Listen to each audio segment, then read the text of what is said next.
Hello, and welcome to Can You Write a Novel in a Weekend? The answer is no. What is wrong with you? So, for some backstory, I like writing well enough. My biggest issue is I just don't do enough of it. So I mostly write poems and short stories. I have a really bad habit of not finishing what I've started. And so in September I started a Tumblr blog that was dedicated to writing every day. And I wrote a lot of poems.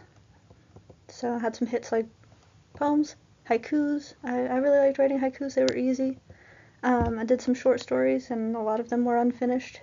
Most of them were unfinished. And some other things. I was doing pretty okay. I would miss a day here and there because I wasn't, perfect. And this was until I got really depressed. So I lost my dog unexpectedly in mid-October. That's Charlie. He was awful. He was a terrible dog, and I miss him so much. And I haven't really written anything since. So instead of doing my writing every day, I was playing video games and having YouTube videos play in the background because I couldn't handle any silence. I would have to think if there was silence, but if there was background noise, I could zone out. So I wasn't really listening to the videos in the background too much, but it kept me from thinking while doing other mundane tasks because a lot of my games have mundane tasks involved. So most of the videos that I would play in the background were about people dying in horrible ways. So a lot of cave diving disasters, a lot of radiation disasters, some roller coaster accidents.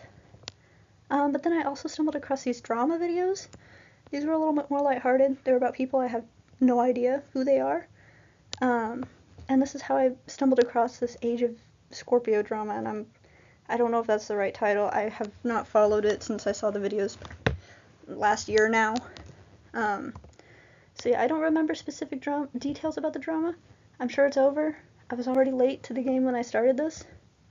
But then, unfortunately, I started thinking, couldn't I write a better novel than that? I haven't read the novel, but the short answer is no. Hadn't read the book. Know it's being rewritten. I might read it after that. I don't... The only thing I know about it is that people were separated based on their zodiac signs. And I did actually watch a video that went over the plot, but I was focused on playing House Flipper 2 Scooby-Doo DLC, so I wasn't really paying attention, and from the comments that I read afterwards, they didn't really know what was going on either. I also don't know anything about astrology, except what my own sign is and what my sister's sign is. I'm a Sagittarius and she's a Virgo, respectively, and Scooby-Doo is also a Virgo, and I thought that was a funny picture. I just found that online. I also thought it'd be a fun challenge to write my own zodiac separation novel, and I probably wouldn't get around to doing it. And I have a terrible habit of thinking about projects and then never starting them, and that's probably where this should have stayed. Then my friends, who are so very far away, want to do a PowerPoint night. That's the logo for Microsoft's PowerPoint. Basically, we meet up in Discord and present something we think is funny. We've only done it a couple times. We're not experts on it, and lots of friend groups do this. So one of my friends proposed a date of December 7th. This was agreed upon by all of us. Then on Wednesday, November 26th, I got this horrible idea while at work to talk about this book drama that had been flooding my YouTube, because if you watch one video, that gives you all of them. So I've probably seen about a couple. I've retained none of the knowledge. I thought it'd be funny to write a bad novel in a weekend instead of a decade. I don't know why I thought that would be funny. It was just a bad idea. I wanted to have the novel completed by Sunday evening, so that they'd have a week to read it and form their opinions before I gave a PowerPoint about the whole drama and then writing my own book. Obviously I didn't have a completed product, not even close. I did a completely different PowerPoint because I woke up in cold sweat realizing the idea I had was super cringe. So, the reason I'm remembering to actually make a PowerPoint about this now is because we're doing game night this weekend and we're going to play Terraria, and I'm looking forward to that a lot. Anyway, these are the final results. So, this is a screen recording of every edit that I made on this Google Doc from the time I started to when I ended.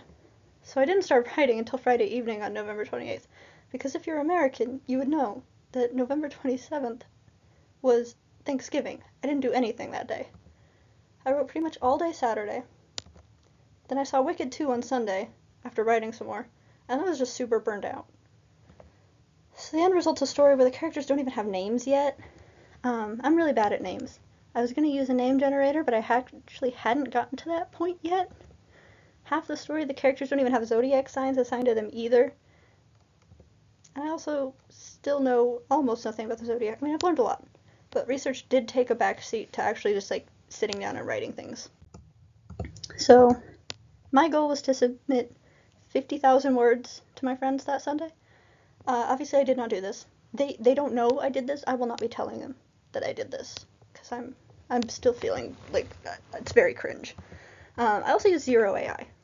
This was, except when I googled if it was possible to write a novel, and the AI overview told me no. So, oops. I had written 24.8 thousand words in the span of approximately 20 hours. There's my timer. There's my final word count.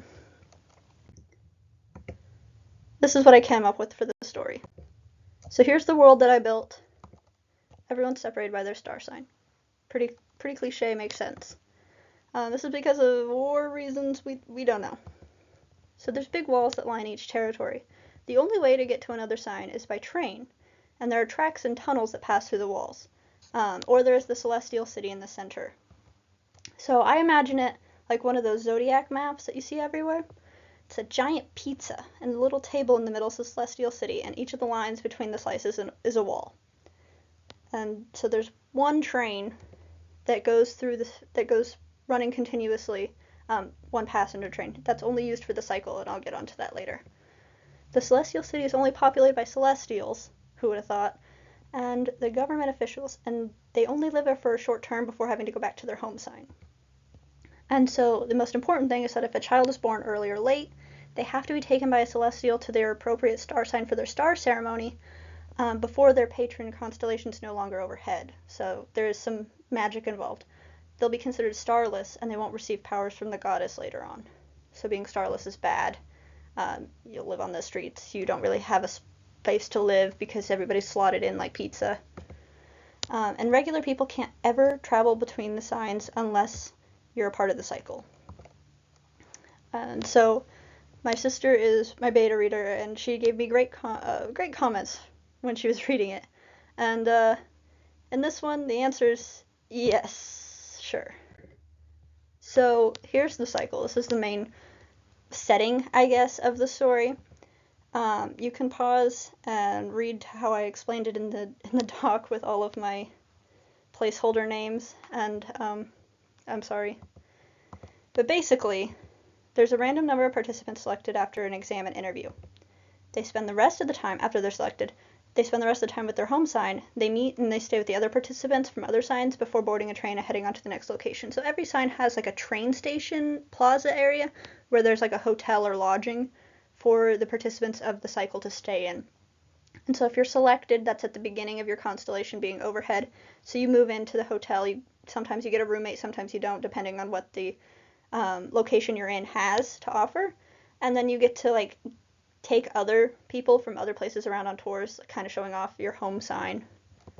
And then you have to take an exam at some sort at the end of your time at each sign to continue on. Of course, if you're starting out at your home sign, you don't have to because you took an exam to get to be a part of the cycle. And the big thing is that no one really knows exactly what happens to those that fail, but they have to end up back home eventually, right? And so the details are pretty hush-hush, but still everybody wants to do it because there's no other chance to leave your home sign. And like people come back, but there's just no fanfare to it.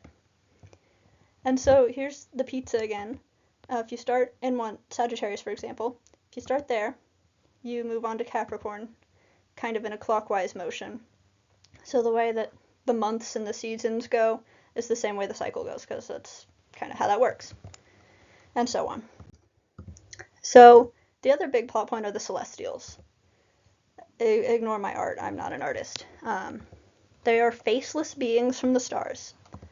So they're dressed in all white, they have a hooded cloak and a mask, so you can't see whatever would be under it. And the underside of this white cloak looks like a galaxy because that's cool and that's dated.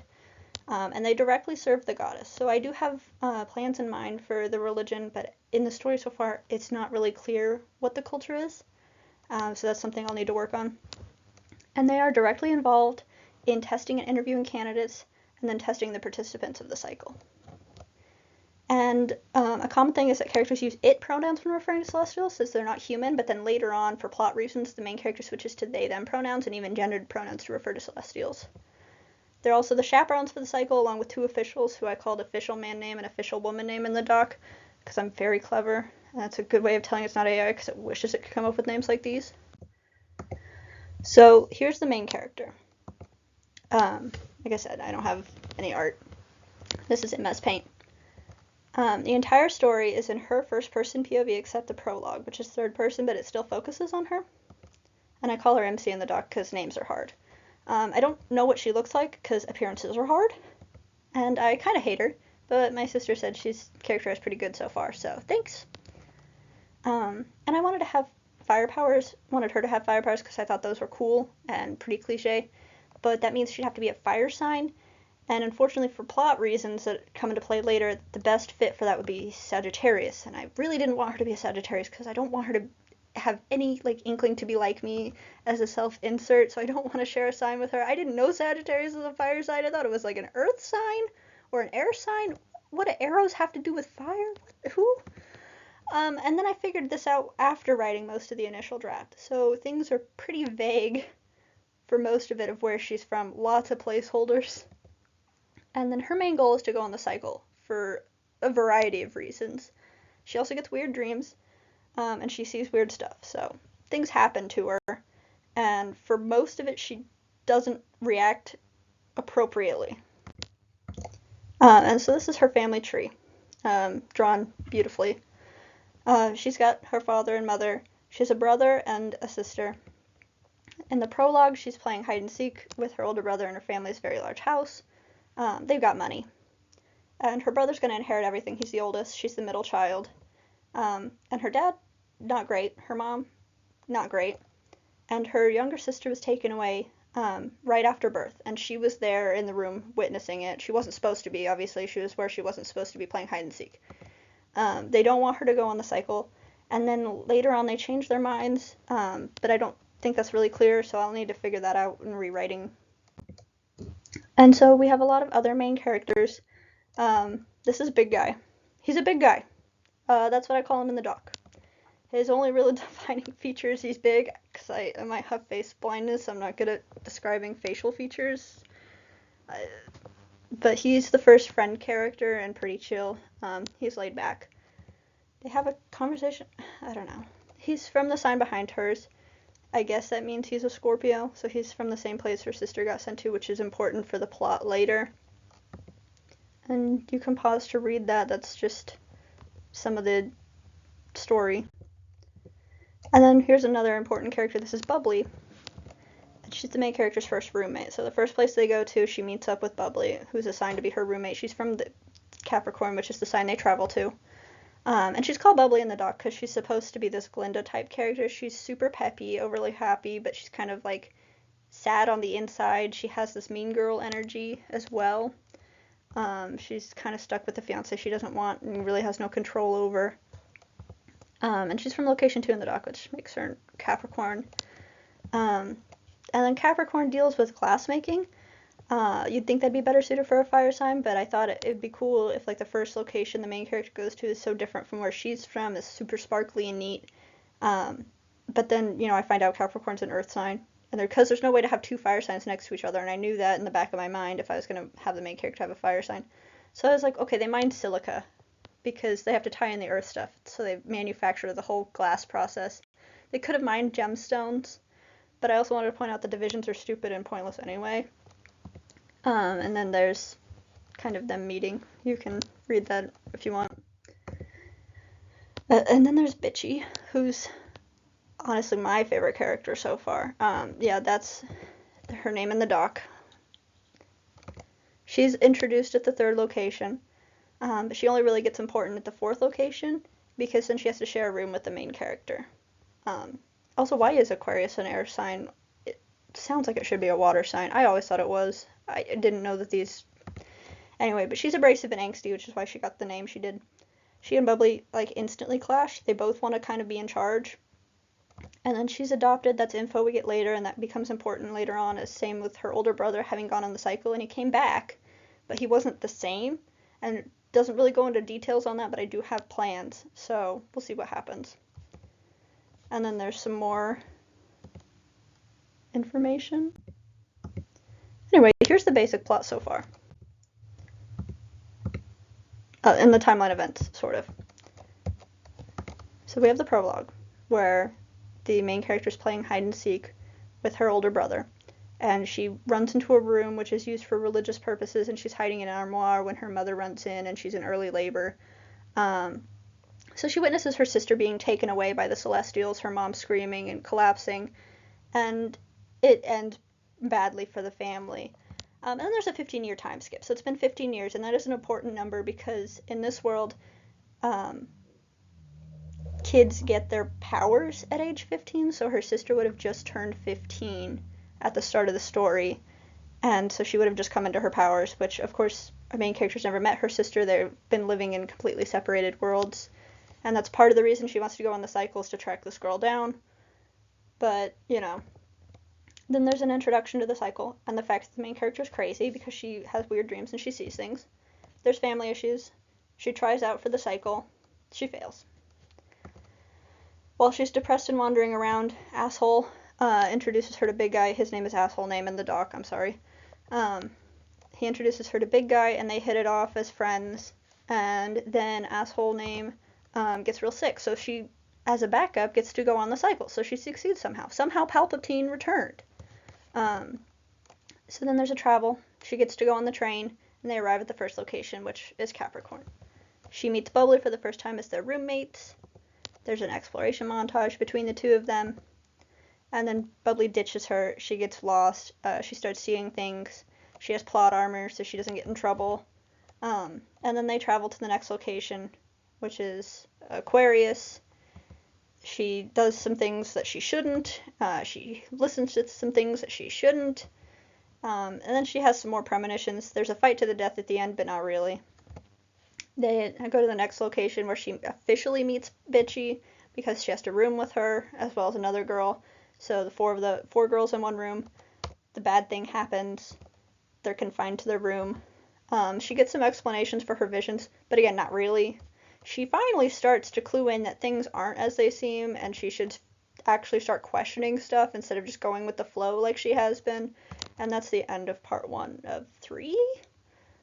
So yeah, that's the timeline so far. That's what I have written. And so my sister has given me some great feedback. So I write something and she leaves her comments on the doc, and it's like, thank you for this feedback. I don't know. And she questions what the cohort means, and it's like, I don't know. Sometimes I have just like plot points where I don't follow up with it, and it's like, I don't know. And sometimes she's like, who is this? And it's like, I forgot. But the most important thing is, thanks for the feedback. But there are a lot of things that I will change when I start polishing the draft. I need more backstory without just shoving exposition down the reader's throat. I was trying to avoid the telling instead of showing, but instead it's hard to know what's going on, so I might have to do some more telling because I don't seem to be great at the showing. And the beginning needs way cleaned up. There's a lot of plot things that I've thought about changing. I might kill off the main character's mom. She's not really doing anything right now. It might be more impactful if she's got a dead mom on top of everything. Oh, and obviously adding names and places. That's important. I learned a lot. I learned you can't write a first draft of a novel in a weekend. But you can write a terrible first draft of a half to 1/3 of a novel in a weekend if you sacrifice your mental and physical health. And I didn't need to do this. There's no I don't know. Do I feel less depressed? No. But I have this, and so I'm going to present it to people who don't care. And if you do stumble across this and you're interested, I might actually make the god-awful first draft public. But I think I might actually start posting it after polishing it up on the Tumblr or maybe AO3 or another publishing site. If anybody happens to see this and want to read this. No promises though. I'm very sad. And thanks for watching if you did.